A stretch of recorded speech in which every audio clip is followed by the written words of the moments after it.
Welcome to the Health Zone. I am Dr. Toju Chikiobi, but everybody calls me Dr. Toju.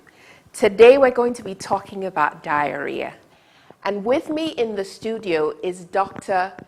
Fumi Alakija, and she will be telling us everything that we need to know about diarrhea. We'll talk about what causes diarrhea, we'll talk about what diarrhea is, we'll talk about how to prevent diarrhea, and in general, leave the show better informed about diarrhea. So come join me and enjoy the show.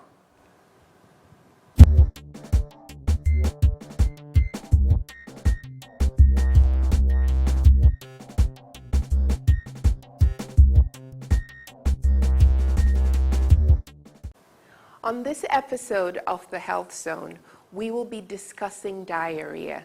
And with us here in the studio today, we are so honored to have Dr. Fumi Alakija. Dr. Alakija is the medical director for Q Life Family Clinic here in Lagos. She received her training in medicine from the Lagos University Teaching Hospital and also a master's in public health, and received a diploma as a specialist in travel medicine from the Royal College of Physicians and Surgeons in Glasgow. We are really honored to have her here today with us. Dr. Alakija, welcome to the Health Zone. It's a thrill to have you here. I can't wait to hear everything you are going to tell us about diarrhea. Welcome. Thank you very much. It is my pleasure and an honor to be on this program. Welcome. Thank you. As is our usual pattern on the Health Zone, we always go to the man on the street to find out what it is that they know about whatever subject we're discussing. So today we're going to go find out on the street what the men and women know about diarrhea. And so we're going to take a short break now and find out, and then we'll come back.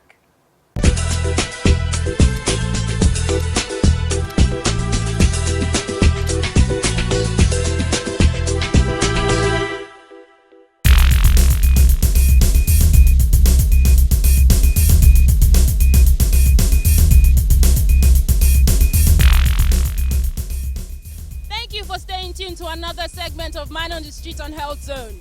Today we'll be talking about diarrheal diseases. Well, I know diarrhea is a waterborne disease, and it has to do with stooling, vomiting, and high fever. Diarrhea is vomiting and stooling. Well, basically, I think diarrhea is a bowel movement that is always usually watery. Going to the toilet without washing your hands. Bad water, and maybe kind of environment you stay. Na dirty they cause am. When you take a wrong food, that's the food that is not well prepared, that has dirty, you have diarrhea through it. After going to the toilet, you wash your hands and you have to be hygienic. Use sanitizers, wash your hands. Take a good food, eat good food. You have to avoid dirty waters. In the environment you stay matters a lot. We should keep our environment clean and tell others, encourage others to do the same in the neighborhood.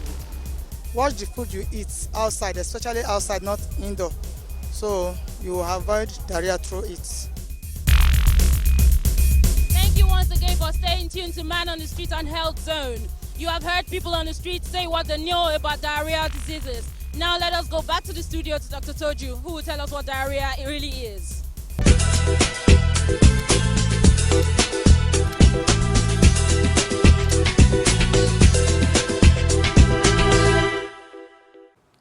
So we're back from the Man on the Street segment of the health show.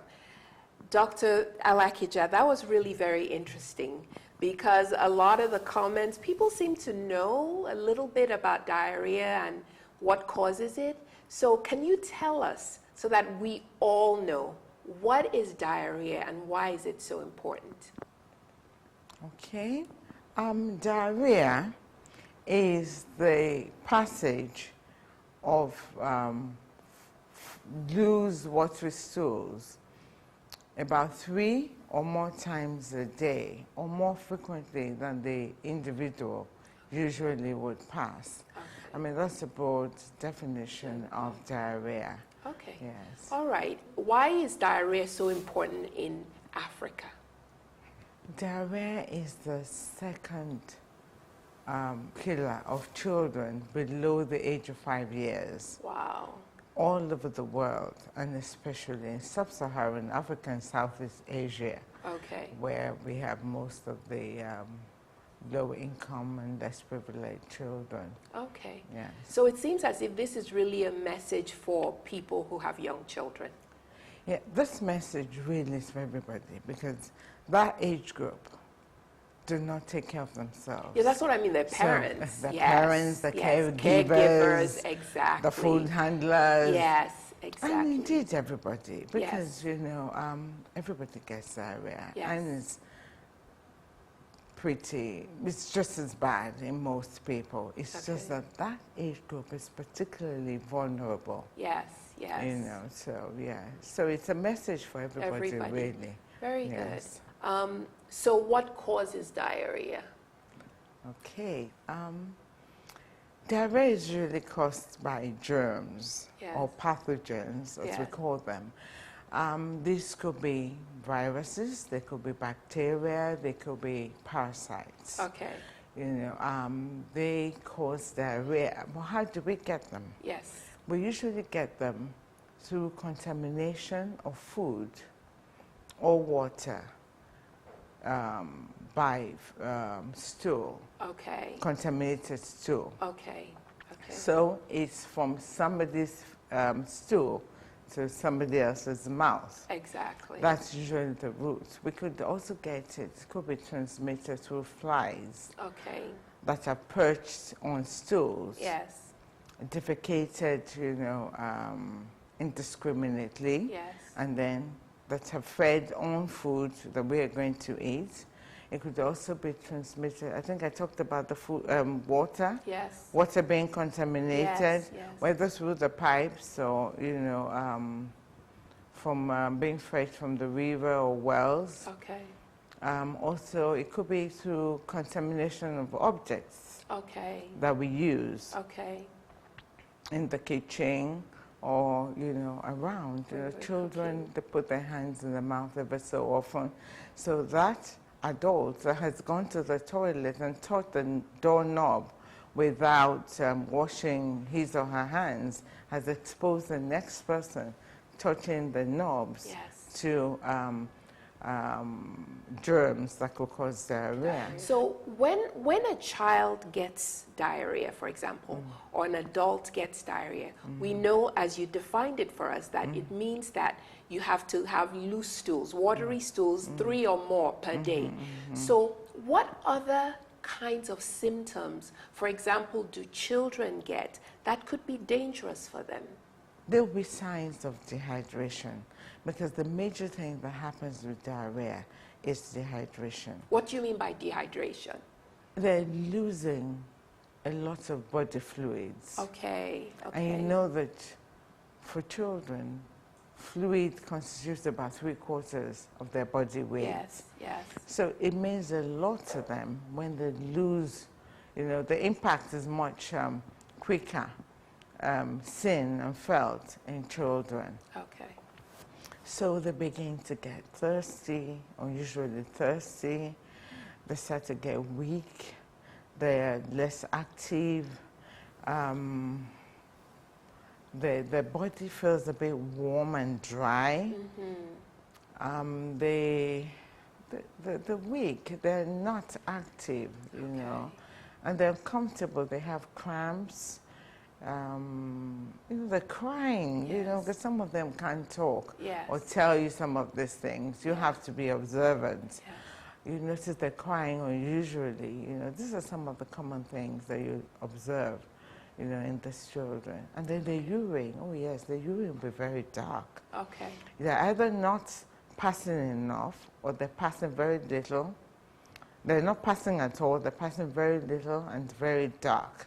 So it's very yellow. You know, yes. These are some of the things you'll notice. Okay. Well, thank you for that. So we're going to take a short break now, and we'll be right back.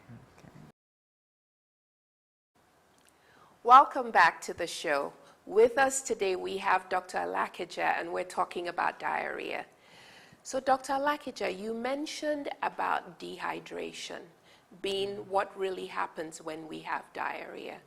Are there some people that are more vulnerable to the dehydration? I know you mentioned young children, but specifically what age group? Children below 5 years, the elderly, and generally being in a hot climate like Nigeria, predisposes you to dehydration if you don't make the extra effort to hydrate properly. Okay. Yes. So when the dehydration is very severe, what sort of things do we see in the child? Sunken fontanelle.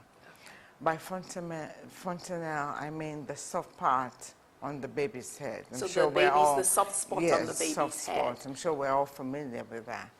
It will be sunken. Their eyes will be sunken. They'll be less active. They'll be too weak to cry, extremely thirsty. The skin will lose its elasticity. So when you pinch the skin, it remains, it stays up there for a while. Okay.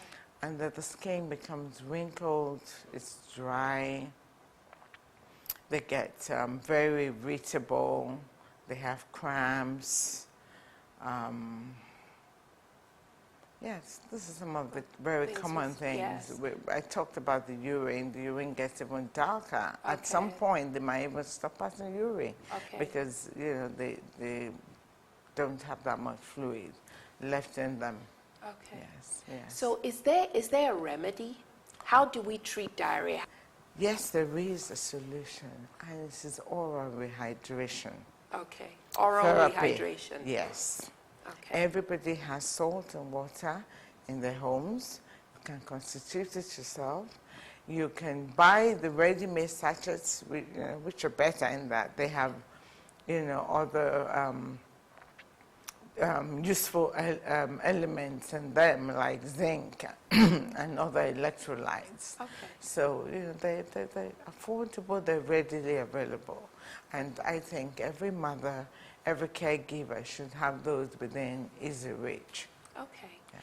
So Dr. Alakicha, we'll talk about what this oral rehydration therapy is made of, but we'll just hold it and we'll take a short break and come right back. Welcome back to the show. With us on the show today, we have Dr. Alakicha, and we are talking about diarrhea. So, Dr. Alakicha, is it that we have not informed the public enough about these oral rehydration solution? Is that why people are not using it widely, do you think? I think so. People, even when they know, they do forget. Okay. And I think that's the whole idea of this program. Okay. To remind people of what they already know, and then to encourage them to practice it when the need arises, and to pass it on To others. to others, especially the caregivers, the maids, when they are at work or gone to the market or going about their daily bread. Whoever stays with the children at home should also be informed. Okay, that's really, really good. So what we're going to do now, because we know that we can make oral rehydration solution very easily at home from things we have, or we can buy very inexpensively the commercially prepared one. I'm going to go now to our Health Zone Demo Center and show the audience how to make oral rehydration solution. Okay. So, we're here now at the Health Zone Demo Center. And what I'm going to be showing you today is how to make oral rehydration solution from the commercially available oral rehydration salts that you can get at your local pharmacy. And then I'm also going to demonstrate for you how to do the same thing, but using things you have at home, like salt, just regular table salt, and sugar. So come along with me. The most important thing before you do the oral rehydration solution is to wash your hands. Remember, we talked already about one of the ways that we get diarrhea is by germs spreading from somebody's hands to somebody's mouth. The first thing that we will use here is 1 liter bottle of water.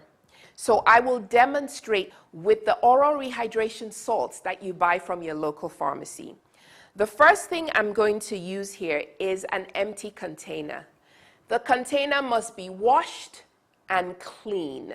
What I will do now is I will put in my 1 liter bottle. Very simple.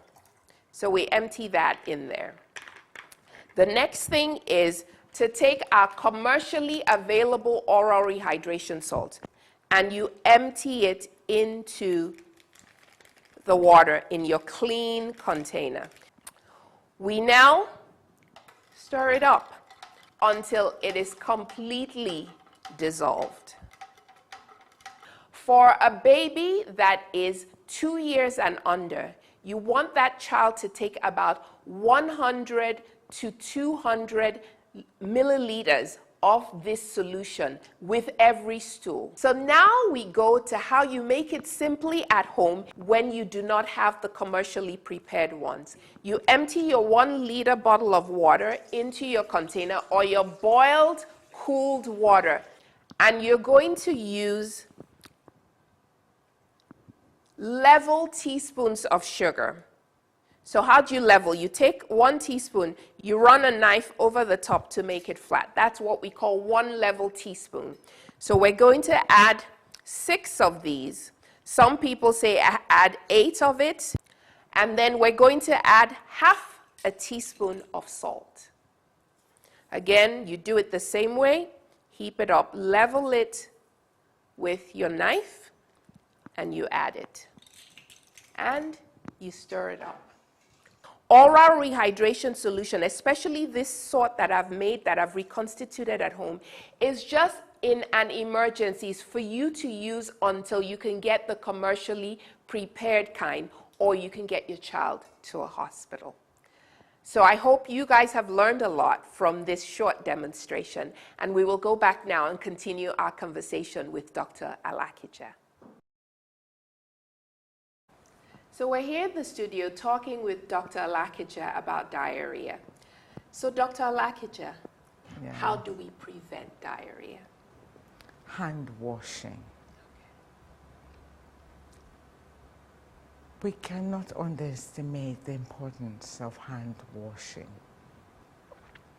Statistics show that about 30% of diarrheal diseases can be prevented with good hand washing with soap and water. Also, we can prevent by making sure that babies are breastfed. The breast milk is the best form of nutrition and best source of water and hydration for infants. Yes. So at least for 6 months, the first 6 months of, birth, if you can do breast milk only, that's what we're advocating and encouraging. We talked about personal hygiene. You cannot underestimate that. Proper sanitation, disposing of stools properly, very important. Safe drinking water as much as possible. And this is where the government comes into. Yes. It behoves them to make sure that every household has potable water or safe water to drink. Okay, Dr. Toju, I'd also like to add 1 or 2 more things. The first one is the fact that parents and caregivers need to be mindful that diarrhea can be a symptom of other diseases or other ailments. Yes. So in this environment, in particular, malaria could present with diarrhea. That's right. Just like it co-presents with upper respiratory symptoms, like flu. So we should remember that. Measles, any febrile condition might make a child pass stools more frequently. But management remains the same. ORS. And then the second thing is our audience has been empowered with information on what to do. But it's important that they get to the hospital. Like I said earlier, there are many causes of diarrhea diseases. And a layman might not be able to figure this out. Exactly. So we're just talking about what they can do to make sure the child doesn't get dehydrated while they seek help, for more definitive care. I think it's very important that our audience is reminded of that as well. Absolutely. Thank you for adding that. That's really important. Excellent. That was really comprehensive. Thank you. You're welcome. It's really been a pleasure having you on the show, and we hope that you'll come back again. And it's been great. It's been great having you. Thank you very much, Dr. Toju. It's been my pleasure as well. You're welcome. Okay. So we've been talking with Dr. Alakija about diarrhea, and I will go over the take-home message from everything she's taught us today regarding diarrhea. We just learned from Dr. Alakija everything we need to know about diarrhea, at least almost everything we need to know about diarrhea, and it was really great. I learned quite a bit from it.